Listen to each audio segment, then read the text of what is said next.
also we value privacy and we value flexibility and time to do whatever the F we want to do with the people that we love, to be able to go on trips and hang out with our families and have quiet time to ourselves and not have to necessarily live stream like we do, to each other in a Voxer thread to social media. But also we have fun when we do that. It's just, I think the key is on our terms. What would the world look like if people felt like they mattered? Welcome to the Lead with Love podcast, exploring what it means to lead with love in business and life. I'm your host, Jada Selner, and in this show, I'll share meaningful conversations to help you, the creative, the entrepreneur, the world changer, reach more people, go after your dreams, and serve your community with love. I appreciate you joining me. Now, let's get cozy and start today's episode. Nikki Elledge Brown. Hi. This is a Polly Pocket edition where you get to be a fly on the wall of Nikki and I having our conversations that, what did you call it? We have a never ending. Yeah, because we were just like, oh, have we done this before? Have we had this conversation on Jada's podcast? And we forgot that we did actually have a conversation that went live in December of 2020. And I'm like, well, no wonder we're confused because our life is literally just one constant conversation. We talk all day. Nobody has this verbal processing stamina that we do. So how would you define verbal processing? It's something I had to define in my book recently. And I was just curious how you, I like it. People don't know what that even means. We just think out loud. We tend to think out loud. Some people journal and write things out, but we tend to think out loud. And it's nice to have a real life processing partner who can like go toe to toe, like having a power walking buddy who's going the marathon. I feel like that's what you are with me in all the different areas of life, that we can be like, here's what I'm doing. Here's what I had for lunch. There may be a degree of codependency, but I'm okay with it. Yes. And just to give people a little bit of a background reminder of who you are, because we actually have had 2 conversations on the Lead with Love podcast. Mm-hmm. You were my very first, you interviewed me in episode 000. Welcome to the Lead with Love podcast. So I will definitely link to the show notes for that. And then in episode 181, we talked about refining your F management system with you. So if y'all want to learn all of Nikki's word nerd isms, there's plenty of them in there where she talks about profitable priorities and just how to navigate family, biz, self, all those beautiful things. And also just a reminder of what an awesome human being you are. You are a fully expressed mama, teacher, speaker, podcast host of Naptime Empires. You also are, you're like the secret vault coach behind the scenes. That top secret security clearance. Yes. What do you call it? Perception shifts? Permission slips and perception shifts. Yes. And I feel very, very honored that I get access to that along with your word pickle support behind the scenes in our app in Voxer. And if you all want to binge on some of Nikki's good lovin', her good words, definitely check out the Naptime Empires podcast too. Yes, where Jada was one of my first guests. We recorded it 5 years ago in 2016, and then it aired. I'm looking in my podcast app right now, January 24th, 2017, your episode 6, Jada Selner on building an empire with intention, which is so perfect. We even had build in the title. Building an Empire. It's a She Builds Naptime Empires mashup. Yes. Yeah. Because we go way back to 2013. So we have a whole catalog for y'all to listen to our conversations in years past. Yeah. So I know this season of life for us is you actually have, what season are you in on Naptime Empires right now? I'm calling it season 4 book mode. So that's why we're going to tuck this baby right on in there. If you're listening in Naptime Empires, welcome. Please go check out Jada on her Lead with Love podcast. I love it. I love it. And I'm in season 4 too. So all I see is the giant twin emoji. We we are running on parallel paths. We are parallel playmates. We are mamas, we're entrepreneurs. And yes, season 4 book mode, which is something that I do want to talk about today, because I feel like that's all I'm doing is eating and sleeping and thinking about my book. Like it's all consuming. So I'd love a little update of where you are with your book right now, because we did talk about the book in our previous conversation on the Lead with Love podcast. Right. But, catch us up. So what we talked about had to have been that I had written the whole manuscript, or like the first draft of the manuscript for Naptime Empires, with the intention to self-publish. I did that in one of the first months of quarantine in a wild and intense span of like 12 days. Was it? I don't know. You were with me on a lot of those Zoom calls. I'm calling us Pom Queens because of our Pomodoro style, where it's just like Pac-Man. Like we just take it once we have our own timeline set and go for it. So I was all abuzz on my pregnancy fumes at that time, because I was like, I could get the book out by the time the baby's here. If we had that conversation, it would have been where I had readjusted my timeline basically. And I was realizing the benefits that I didn't get it all together to self-publish before she came, because life has shifted. Now that she's here, I hit the reset timer on my own Naptime Empire life. And it's a completely different style this way. Like when I started my business with Bryson, baby number 1, he was already here in toddler mode. And then it was a much different thing to have a business and then have the baby for number 2. And then while I've been in my like semi-sabbatical mode to bring her into the mix, while I'm actually just ready to step forward into a new business model that really fits and suits the lifestyle that I'm like pretty clear on, at least for this next season, was a different thing. So I'm just being more patient with the timeline. But probably the biggest update, because I haven't even touched the docs in months as the time we're recording this, but the biggest update is when you called me out on my poop in my pool. That sounds gross. In June, when you came to visit and we had a conversation and you asked this life-changing question while we were in my pool with our buddy Jen Kim, and you asked me, do you think you haven't actually pushed this forward because you'd rather go this traditional publishing route? And I was like, ooh, I think you're right. And so I've been doing my own decision-making process on at least pursuing a traditional publishing deal, because I do know in my heart that that is something I believe at least I would love to experience in this lifetime, and at least go for it. Because I also know there are drawbacks to it and there are plenty of benefits to self-publishing, and that's always going to be an option. So that's the update, is that starting in 2022, I will be putting together a formal book proposal and shopping Naptime Empires around to see if we can find a win-win situation with a traditional publisher. There are so many things. I'm like, pen. So I want to say, when we were in the pool, and Nikki has a fabulous like Ariel's grotto pool in her backyard. And because we were in Texas, it was basically a ginormous hot tub. The water was so warm and I was so happy. I turned the heat on just for you. Yes, because I am obsessed with hot tubs. But what I want to say is, something that I do on our squad trips. So there's the 4 of us. We call it squad with a capital Q because there's 4 of us. So Jen Kim, Nicole Walters, Nikki Elledge Brown, and myself, Jada Selner. And something that I tend to do, because I have so much background information on Nikki, your like all your thoughts, right? From the verbal processing. So I try to be really careful. And so sometimes I'll ask Jen a question, like I'll be like, Jen, do you think? And so, but when we asked about the traditional publishing question, you were an immediate yes. It wasn't in a like, ooh, you might have felt that on the inside, but like the energy of, there was just this fierce, like inner knowing that I sensed right away. And there was actually no question or hesitancy in your response to it. There was like what you call like getting sparky. You totally got sparky with it.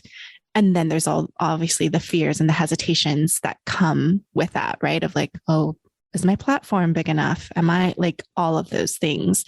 Have any of those things popped up for you in pursuing going the book proposal, this more traditional publishing route? Like, what are some of the For fears sure, or because hesitancies? the biggest thing, and as you're saying it, I'm hearing it as what my friend Erin Ashley Carty calls a claircog hangover in terms of like being claircognizant. You know, we hear clairvoyance, there's clairsentient, there's clairaudience in terms of just how you receive your intuitive knowing the strongest. And for me, it's claircognizance. It just feels like, yes, I know that. I know that that is true or that is right for me in this moment.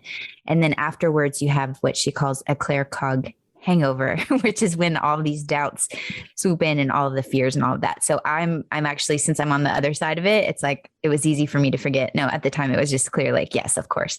And then all my fears and things came up. But what I realized was it was really like, yeah, I was actually just trying to protect myself from rejection if I wasn't able to get a traditional book deal. So I was actually just self-selecting. I'm just going to stay right here in my own where I can control, you know, pretty much all the outcomes and do all the things. And it's all on me, which is benefit and drawback, right? Like if it is to be, it's up to me. And then if I'm not doing it, then it's not happening. It's not rolling forward. So I became my own bottleneck. But yeah, so, you know, me and my decision-making process, and I share that in an episode over on Naptime Empires, where I literally walk through what my decision-making process looks like in terms of making the table, the 4-square table, basically, of the benefits of traditional publishing and the drawbacks to traditional publishing, and the benefits of self-publishing and the drawbacks to self-publishing. And then just letting my overthinky brain run wild until it has no more answers and it's said all that it needs to say. And then that way I can be like, okay, in my heart, seeing all these things as objectively and mindfully as possible, which do I choose? And so that's when I was like, okay, I'll go. I loved listening to that episode. So let's definitely link back to that. Yeah. Speaking of links, how are you linking? Because you've reset the timeline. So I'm curious, and you can define what linking is, but how are you linking the book and the timeline of also prioritizing family and having a toddler at home? I'm curious what that process is like for you right now. It'll be interesting, right? Because I'm not actually diving back into it for a couple more, or I mean, I guess it's really just a month and a half now at the time that we're recording this. So I'll be dipping back into it soon and then being like fully appreciating how intense you've been with your book focus for the last few months. Like you've really found a pace. So I can't wait to talk about that.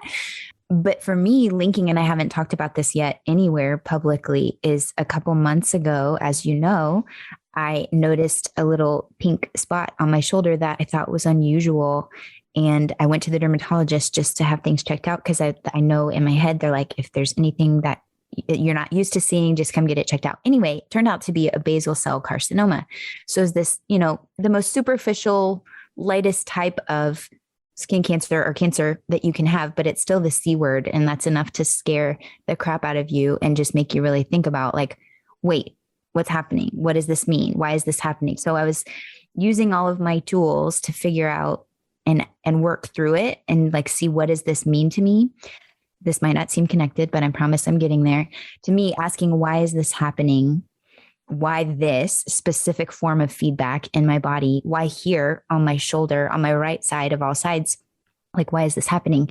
And to me, it was serving as a wake-up call because the right side is associated with the masculine and the weight on the shoulder, you know, and like the pressure that I've been putting on myself to figure out what the heck I do want to do with my business moving forward. It's just like, okay, it's time. I'm not going to put it off anymore. It actually activated my mama bear mode to link, as you're talking about, which is based on the work I do using John DeMartini's values determination process and all of that. It's like knowing what your values are. And I like to see it as a recycle emoji, like linking them to where they are so connected that you know that when you're working on your book, you're actually loving and supporting your family. When you're with your family, you're getting great content and really showing up in your life as you want to, in integrity, so that when you are promoting your book or writing it, you know, that you can be more fully present there. Linking all of those values is just really clear to me. Like, okay, great. You know, I realized that the time and energy I want to put into book stuff and business stuff is actually going to support my family, because pretending like I don't care about it was literally starting to like eat at me. like literally, I have a big scar on my shoulder, not big, it's like a centimeter. But to me, it's like, okay, I have this reminder, and I actually think it's beautiful because this little scar on my shoulder now is just reminding me to keep going and choose my flavor of discomfort so that I can create and leave this legacy so that, even on the basic leaving a digital footprint, and even in paper, right? Like the books that you're writing, Zoe's going to be reading, and future generations will be reading. It's like you leaving your mark, literally and figuratively. So there's also that. I know that was a lot. I love all your muchness. So the lot is welcome. I love the recycling emoji and trying to, not even trying, but connecting those pieces. As you were saying that, I feel a strong sense around that as I'm working on my book, and I am in a full vortex of creation and writing and editing, and feel this sense of guilt of how much time I'm putting into the book right now. Mm-hmm.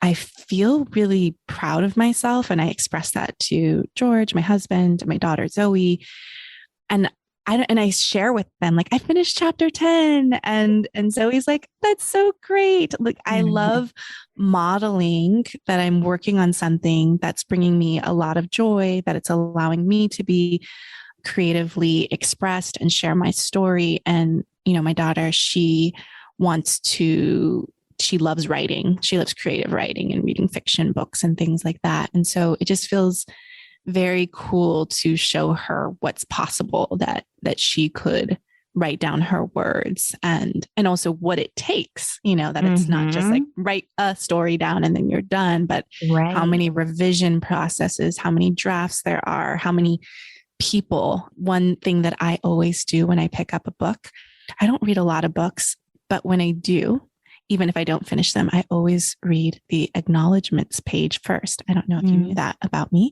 Yes, I love that you do it. It's just my favorite, because I'm like, look at all these humans that it took to pull this tiny rectangular object into form for people to hold and to cry and to laugh and to be inspired and to have aha moments. I'm just so inspired by that. It's not just one person that's writing a book. There's so many people like sitting on the bus with you to bring ideas and projects to life. So that's just one of my favorite things to do. I love that you do that. And it's just so you that you do that. It's like the warm hug section of the book. And it's your first place to go. And I'm wondering, because I've witnessed it firsthand, right? Because I do get to be your Polly Pocket and to see you and hear you and knowing, okay, she's going in, she's got her Pomodoros, like life is still happening. There's been all kinds of things going on in your life for the last few months as you've really been like finding your pace and your rhythm and your flow and all of that. And I don't know how much you've already covered in other episodes, so just take this for what you will.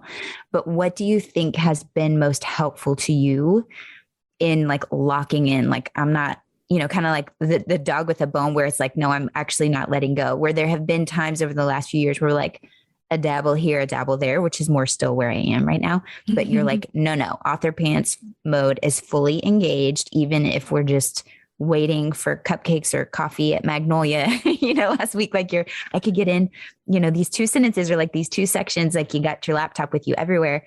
What has really made the difference for you in terms of feeling like it's go time, this is happening, I'm committed, and I'm getting the support that I need to be able to get these ideas on the page? Yeah, I think that word support that you said has been key for me in ramping up my energy. As Rebecca McLaughlin talks about us as big energy women, where we have a lot of like the surge of big creative output, which will, ultimately be followed by a crash. But I did a lot of crashing over the summer and the fall from all the big things that were happening in my life. And so I'm in the creative push, the creative output. And the thing that has maintained my stamina is definitely the support squad, which is one of my chapters in the book, Gather Your Support Squad. And definitely you having this, my Polly Pocket accountability, just someone witnessing. That's what you were talking about at the top of this conversation, is our verbal processing stamina. Like, we know what we ate for breakfast, what calls we have on our schedules. My doctor's appointment reschedule. Yeah. Right. We're whispering in closets if we're like mad at our husbands, and we're having a vent session, or in school pickup drop off lines, on the way to a massage appointment. We are so tethered to each other in that form. And it's really helpful that I can kind of share my full life with you, and also get into the details about, I'm starting my next Pomodoro. And for those who don't know what the Pomodoro technique is, I did want to define that. It's based off an Italian timer, like a kitchen timer. And so you set a timer for 25 minutes and you work for a focused amount of time without any distractions. And then you take a 5-minute break. And I can do like up to 3, sometimes even 4 Pomodoros before I like shake my booty and get up. But sometimes I'm breaking, for that 5-minute break. So I just wanted to define that for those who don't know what a Pomodoro is. So that's been really helpful, is just having a friend who's on the journey and just like cheering me on. And then also working with Rebecca, having someone who's looking at all the pieces of my life that are happening. I lost my bonus grandfather a few weeks ago. He passed away, and navigating grief, and just giving me the permission and reminder that, hey, let the book down for a few days and then come back up. There's something about people in your corner. And like you said, permission slips and perception shifts are so important, to have someone on the outside looking in who knows your capacity and what you're capable of, but also reminds you of when it's like, go rest, and so that was really helpful to kind of not keep going and keep pushing when it's like, oh, right, grief, let's create some space for this and not power through.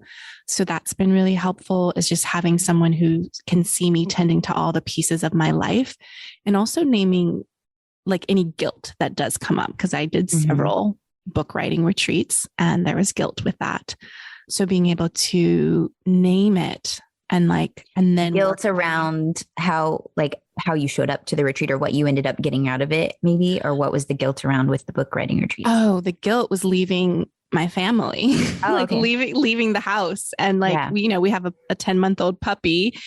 And so all right, George, so you're on walking duty with Beasley. And just because I did it 3 weeks in a row, where I went away for 3 to 4 nights. And also that's very restorative for an introvert, like a social introvert like me. I'm like, woo, by myself. And so, there was some guilt in leaving my family for so many days in a row, but I did come back to touch back in. So there was guilt around that. Or is my husband feeling overwhelmed or stressed that he's taking all the at-home responsibilities during that time?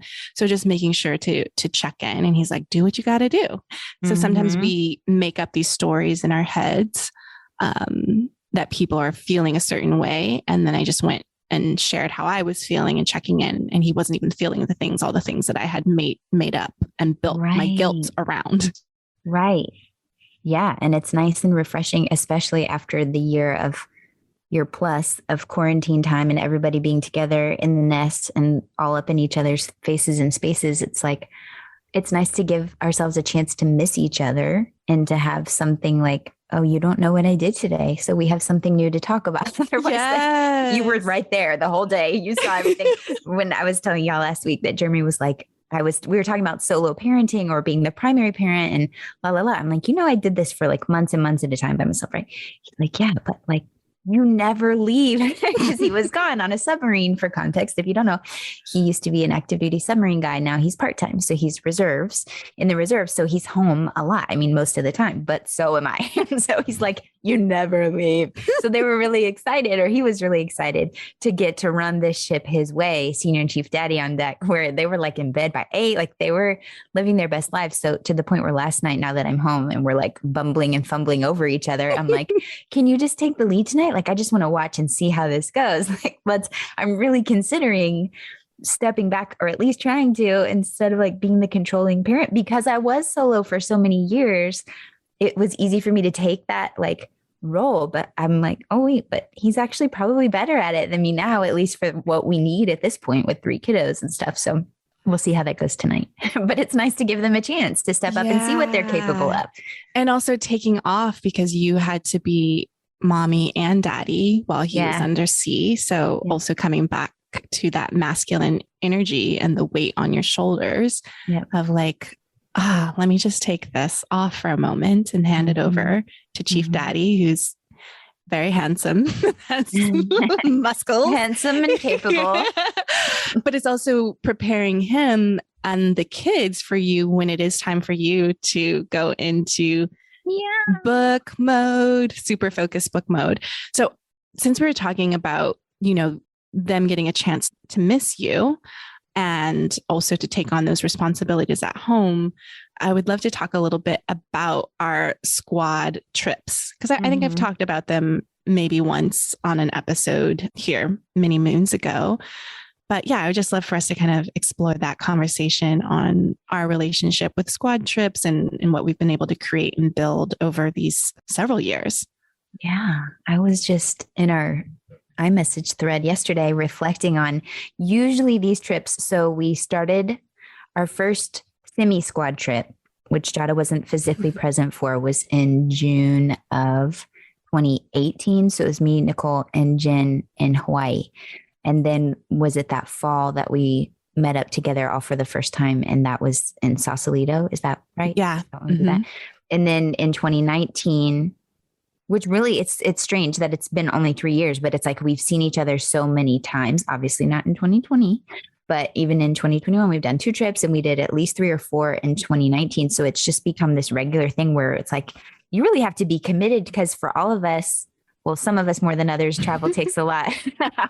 Me and Jada need a lot of buffer time before and after we are on the move.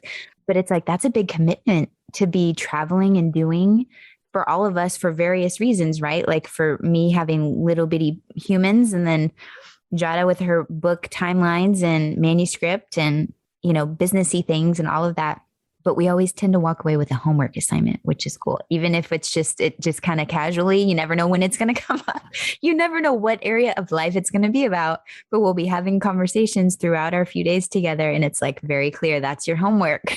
Like by the next time we see you, you better have handled that ish so that we don't have to have this same conversation next time. Yes. And it's really beautiful to look at that. Like I was just looking and recapping it, like I said, in the text last night, thinking like, this is such a beautiful, my homework assignments over the years have been so clearly just the reason and the journey that have led me to this exact point, whether it's, okay, you got to get support with yourself and with your marriage as y'all are navigating what life looks like when you're both home all the time. Okay, you actually do want a third baby or do you not? Like, what does this look like? Okay, bringing her into the world, talking about the book stuff. So reflecting on that yesterday was really sweet to me. What are your how would you describe it? Yeah. I love the consistency and the frequency because I'm like, I get to pull my Polly Pocket. Wait, I was saying at the end of our Austin trip, we literally just got back from Waco and Austin, Texas. And I just love because you and I talk so much, we co-work on Zoom, we're on Voxer and our on-demand walkie-talkie app to see you in person and in flesh and it's just, I love it because we're not neighbors. We live many states away from each other. So that's, to me, just getting that in-person connection time, especially when you have been someone who's built an online business and so much of what you do is on, for me, a 13-inch screen. Mm-hmm. So that in-person, girlfriend time, belly laughs, good food. And we're all always good food. Yes. and so much. We eat so much together. We eat so much. Oh, all the cupcakes every day. We went to Magnolia Bakery and got cupcakes every single day that we were there. And then we took cupcakes home, but they were not as good. I don't know. Yours were probably better, but taking the cupcakes. Oh, right. On the flight, there was probably some kind of drying situation happening. Yes. Yeah. So I think it's the face-to-face time. And even with Jen Kem, we're neighbors. We're less than a mile away from each other, like where we live. Yeah. And I see her more in different cities and states and countries. And so I just love that because when we're in our day-to-day lives and our day-to-day routines, we've got our stuff, we've got our commitments, we've got our teams, we've got our clients. And so there's something about prioritizing scheduled vacation time to be present with people that you love and adore. And there's also something very special about being with your girlfriends. It's different than being on a family trip. Like I feel it's very different. It's so different. But my friend, Amy, she's like, traveling with family is not a vacation. That's a trip. It's a trip. Yeah. There's just so many more logistics where it's like, if I'm going on a trip, for squad time, it's just me, like I just have to be responsible for packing me and getting out and about. So I love that. I love the in-person connection time. And then leaving you, I was like, feels like I have to put you back in like the genie lamp, back in my pocket you go. So that in-person time, and it's also, that would be a high value of mine, is intimate, in-person, face-to-face, heart-to-heart, cozy with humans, which is the business model that I want to build as I finish this book, being able to lead more retreats and create more of that in-person connection time for other women entrepreneurs to connect in very similar ways that we're able to, where we're not just talking about business strategies and marketing and all of those things, which we do touch upon because we all are entrepreneurs, but also being able to talk about the deeper life stuff that impacts how we show up in our business and also impacts just everything, how we are in the world. So I love the range of our conversations, that we can talk business, we can talk money, we can talk scarcity, we can talk relationships, kids, all those things is really valuable to me for sure. Same, all the things. And if you're listening to this at some point in the future, when Jada is offering in-person experiences again, you got to sign up. You got to get on the wait list. You got to do the thing, because she is so talented, gifted, and creating a sensory experience. Like I'm literally just looking at her Zoom picture right now because we're not on video. And I'm just like, her pictures that you see on her website or on her cover photos or whatever, it's just fun for me. One of my favorite things is your Mary Poppins bag, because Jada usually packs lightly with like a carry-on only. And I bring what I call Big Perp, which is like an obnoxiously large purple suitcase that I put everything in. Even when I don't have children with me, I'm still overpacking and bringing snacks and water and la, la, la. But I love seeing Jada's clothes in a closet. Like it's like a little boutique wherever she goes, her clothes, just the experience. And it's just so consistent. And to me, that's fun. Like to see us all pop out of the internet in our real, and just seeing how our personalities and our different styles show up in the physical things that we carry with us and how we set up our rooms or our bathrooms and whatever. To me, I delight in noticing those things, right? Because it's all reflection of the values and how you fill your space and what you're wearing. And yeah, that's another fun part. I also, speaking of like popping out of the internet, I think that's another conversation I'd love to touch upon, because you and I are parallel play partners. And I feel like we're revving up for reemergence, but we've been in what I've been calling, especially due to the pandemic, a creative cocoon.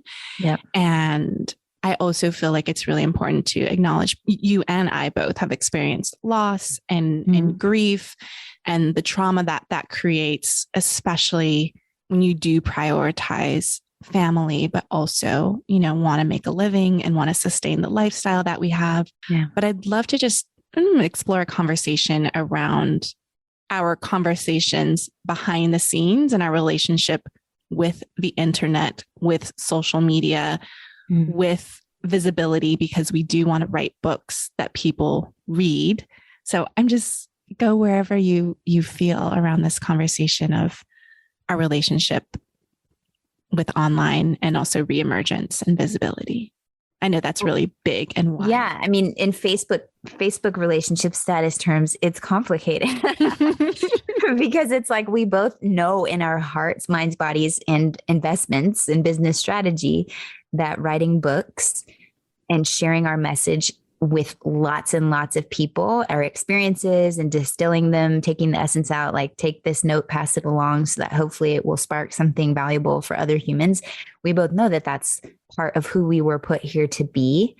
And also we value privacy and we value flexibility and time to do whatever the F we want to do with the people that we love, to be able to go on trips and hang out with our families and have quiet time to ourselves and not have to necessarily live stream like we do to our, like, you know, to each other in a Voxer thread to social media. But also we have fun when we do that. It's just, I think the key is on our terms and in our time from a place of overflow, creative sparkiness, rather than feeling like I have to do this so that I can get this result. And I think that's probably the defining thing, because it's not like social media. I mean, obviously that's how we met. So I'm so thankful for social media for so many reasons.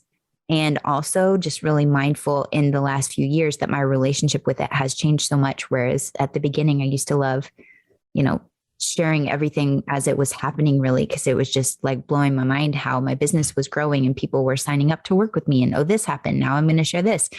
And then things shifted. And I'm sure that's related to just my own stuff around people's responses. Obviously, not everybody's going to like us, and that's fine and natural and just how it is. But I was really triggered by triggering other people. So I kind of clammed up like a little oyster shell and stopped sharing for some things. And then also it's like, I have evidence that when I say things, people tend to like believe me or listen. And so part of my story over the last few years is like, I didn't want to lead people down a parade down the cul-de-sac, because I'm like, I didn't know where I wanted to lead people. I didn't know what I wanted to share. I didn't know what my message was going to be, air quotes, as if it existed and hasn't been obvious really and under my nose this whole time. But like, to not see it, I didn't want to like lead people down the path to like a dead end in a way. So I also was letting that be a good story and excuse to keep me from sharing. But I also think this is a great way for us to talk about the conversation we had with Liz Gilbert. Yes, you were in my pocket. Yeah, that was one of our like, wow, Polly Pocket mini win moments where it was like, whoa. Yeah, I went to an event that Elizabeth Gilbert, you know, the author of Eat, Pray, Love, and one of our favorite books, Big Magic. Mm-hmm. And they had these like pieces of paper where you could write down questions that might get asked on stage. And so I was like, Nikki, do you have any questions? And I was by myself. I went solo, which is so rare for me, but I went to San Francisco, and I also got to meet her and say hi to her in person. And I asked like probably, you know, the question that she gets asked over and over again of like, what's your number one advice for writing? I'm writing a second book. What's your advice? And she's just like, write to one person, just to one person, which is also what you would say in A Course About Copy, right? Yeah. So that was my in-person question, but then there was like the global stage question. And so I boxed Nikki, do you have any questions? I'll write it down and put it in the basket. And what was your question? It's funny too, because like you're over there having this big magic evening and I'm like over here piddling around doing whatever. And I remember like seeing it and being like, what is my question? I could make one up real fast, but I want to think about it. And I understand if I take time to think about it, then I might miss the opportunity, but I'm okay with that. Like I'm processing this in my mind as I go then to shower. So I'm like, I'm going to see if something comes up. You know, great ideas tend to just shower down when you're taking time away.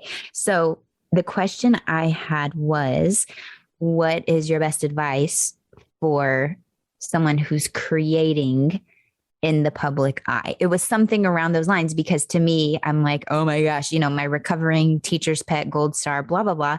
Like I said, it really triggered me to trigger other people. I got to get comfortable with that. If I want to share my message with more people, we're only going to rise to the level that we're willing to embrace criticism from total strangers and even from people that we know and love and care about, but also disagree with. Like we're limited based on what we're willing to like accept in that way.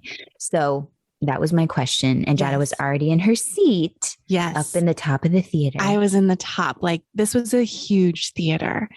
And they went on, had their conversation, and I could just listen to her talk for hours, but it was more probably like 1 hour.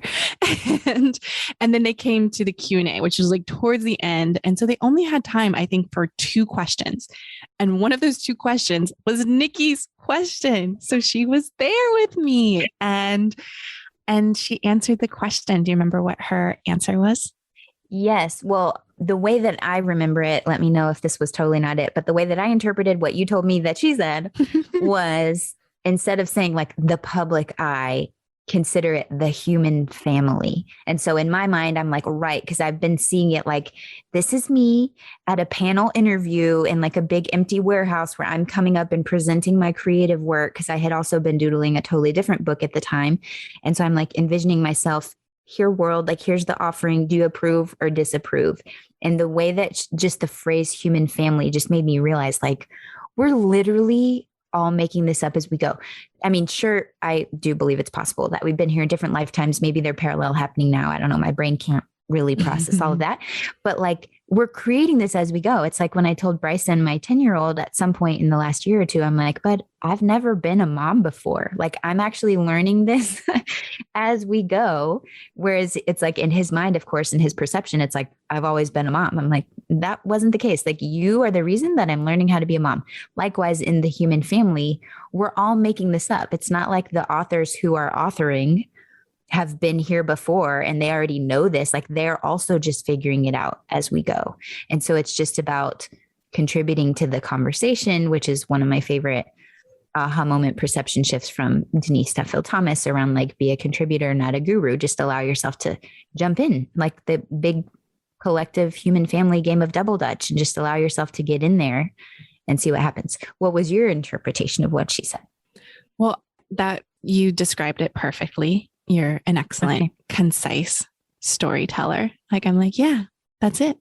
But what I love is resurfacing this conversation, because you and I are in tandem, holding hands, jumping into the deep end together as we are in book mode, but also know that we're going to have to shift to connection mode and sharing and showing our work, as Austin Kleon says in his book, Show Your Work. And I think it's the perfect pep talk and reminder for us that we don't have to look at social media.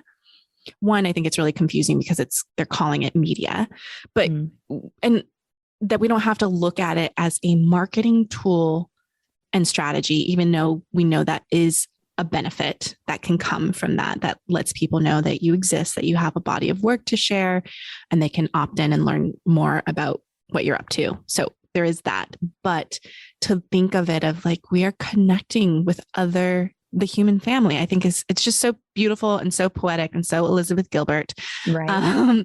To kind of take that like big brother lens off and you know what you talk about, like being a performing monkey and like just be yourself, like in Aladdin. And yeah, I feel, I did a couple of IG stories because I was getting inspired by you. I didn't post any stories while we were on our trip. I love being present and not documenting in the moment. And I might have my own trauma from like Simple Green Smoothies days of growing a following to over 400,000 followers. If like, that cannot be my life where I'm just double tapping and hearting and liking and commenting and all of those pieces.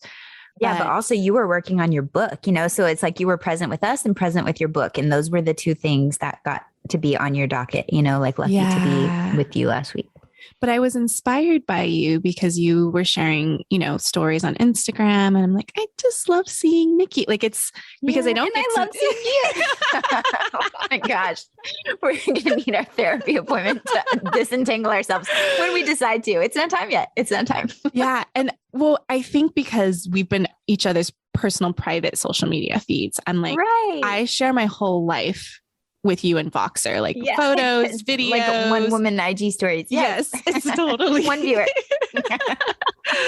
So it was just interesting to try that on, and I feel different. Like I don't know, with the book process, with post, we're still in a pandemic, but I feel different. Like there's something that feels different in this next season of reemergence. And it's because I'm trusting my own body and intuition, not forcing myself to do something because I have to or should or anything like that.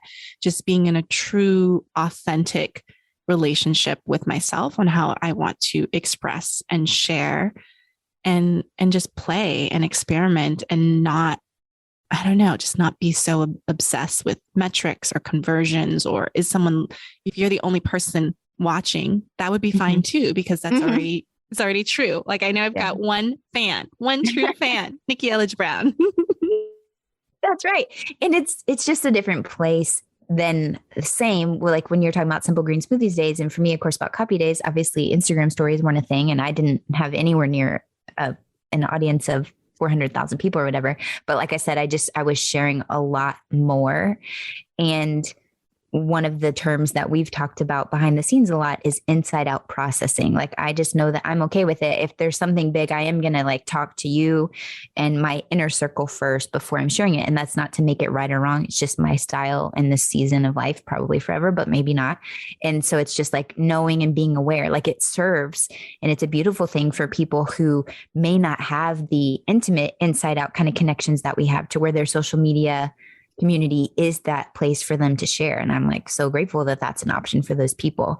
I think that my pendulum and my thinking about it swung from like, I'm obsessed and on Facebook all the time, in the early years. And then like, I want to run away from the internet in the middle. And now I'm just kind of finding my pendulum swinging down towards the bottom, where it's like, sometimes I'm on, sometimes I'm off. I'm not going to apologize. I don't think I've ever really done that. Where, some people are like, sorry, guys. There's that hilarious tweet that I know is in a draft of my book somewhere. I don't know that it'll ever make it, but it was, and I'm forgetting the person who wrote it on Twitter, but it was like, guys, if you're going to be checked out for the holidays, can you really, please let us know, because that's the last thing we need to be dealing with. Like, we've already got, our plates are full. It's really a lot funnier than that. But it was just like, when people feel the need to announce that they're taking a break, I'm like, no, again, people, you got to do what you got to do. But I feel like if we're feeling the need to announce, I'm not going to be available for the next 48 hours or 3 days or 2 weeks or whatever, then we're way too dependent on seeing each other through that one little app. Like that's okay. We don't need to actually apologize or forecast. And like, people are going to have to use tools to be able to manage that if they need to. So yeah. I think we're growing up and rewire does not feel like the right word, but reorienting our relationship with how and when we communicate to people out there, in the human family. Because I'm trying to think of, I sent a newsletter out today. I sent one out last week. I'll send a few more as I'm, releasing these conversations. And then I'll probably go back into my little creative cocoon and reemerge. I think that's the path of a creative, or a path that feels good to me in this season of my life. A path, right? Yeah, for now. Mm-hmm. Yeah, and it could shift, it could change. Like, I'm so inspired by Nicole, how she's able to document. Basically, she has a reality TV show on IG stories, right? And there's a full story arc going on, and it's continual, and we're just so impressed with how she documents our whole trips. And I'm like, wow. I can't keep up with all these photos and videos. Yeah. You'll get a sprinkle of 2 and 3 for the next month. Like, that's the content for where she's like posting this in, 48 hours. Yeah. And that's really benefited her. It's 11/11 and 1/11 where you are. I just wanted to say that. We ended our trip on November. Oh, let's document this so that we do not forget that we came home. We all went home on last Thursday, November 11th. And I took these ladies to Buc-ee's on our drive from Waco to Austin. And my receipt total on 11/11 was 11/11. I don't even know what I did with the receipt, but I'm sure. I didn't document that on social media, but I will document it here so that we remember the magic that we ushered in some kind of portal through Buc-ee's. And I'm just can't wait to see what it brings. But yeah, to go with what you're saying, yes, it's a path that works for now. Well, I think this reemergence, as you say, on her terms, is what we're doing. We are stepping into that season for us and really trusting ourselves of what's the right tempo. Because I remember being so stressed, feeling so much guilt of, oh, I didn't send something out. I must be a bad business owner. I must be a bad this. And I might not get as many whatevers for that path, but I am choosing into that and being intentional and know linking the benefits and the drawbacks of that choice. And I'm okay with it. If I wanted a different result, or I wanted something and I felt inspired and compelled enough, I could ramp it up.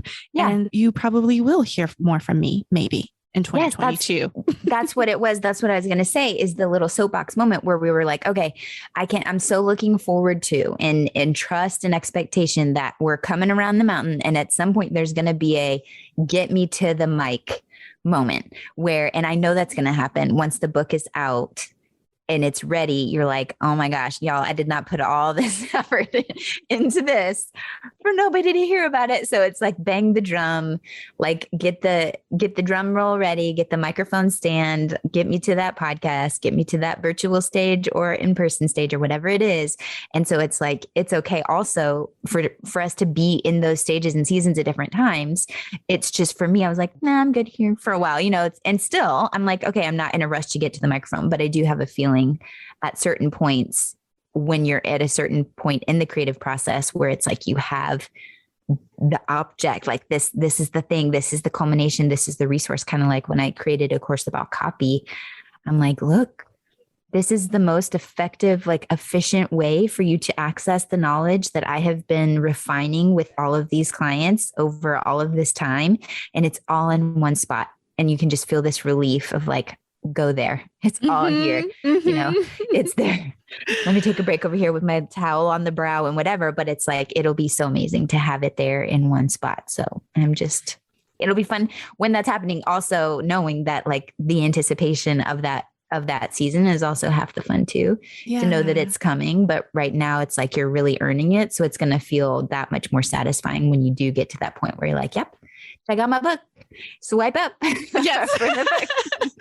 Yeah. So if you'd like to follow us on Instagram so we can do the swipe up feature. Oh, I love you to pieces, Nikki. This was such a fun conversation. Is there anything, last thoughts, pep talks, just anything you want to share or say before we say our goodbyes here and then hellos inside our private Instagram story feed for one in Voxer? Right. As we said right before we got onto this one, I was like, ooh, I can't wait to go listen to whatever the heck we were talking about in the episode that published in 2020. I'm so looking forward to listening back to this conversation a year, 2 years from now when both of our books are out, because it's just been so nourishing and sweet to be able to navigate this season together, where it's like we were talking about on our trip, because all of us are working on books in some form or another. And then once they start coming out, like I have a feeling we're just going to keep cranking them out. So it's kind of like a sweet, I wouldn't say calm before the storm. That's not what it is, but it's just like the before pick, like when Muppet Babies, like the baby version kind of, like I just think it's going to be cute to look back at this time and be like, y'all, you finally figured it out. You finally, like, time, energy, effort, awareness, support, all of those things converged in the perfect time. And of course, the further we get, the more awareness we have of why things have taken this amount of time. Like I said, looking back at my homework assignments over the years, I'm like, oh, right, I needed to get my family foundation in place, get my baby girl here, get the team roster, everybody's here and settled. Of course, I wasn't going to step on the gas with business if I didn't have this sorted first.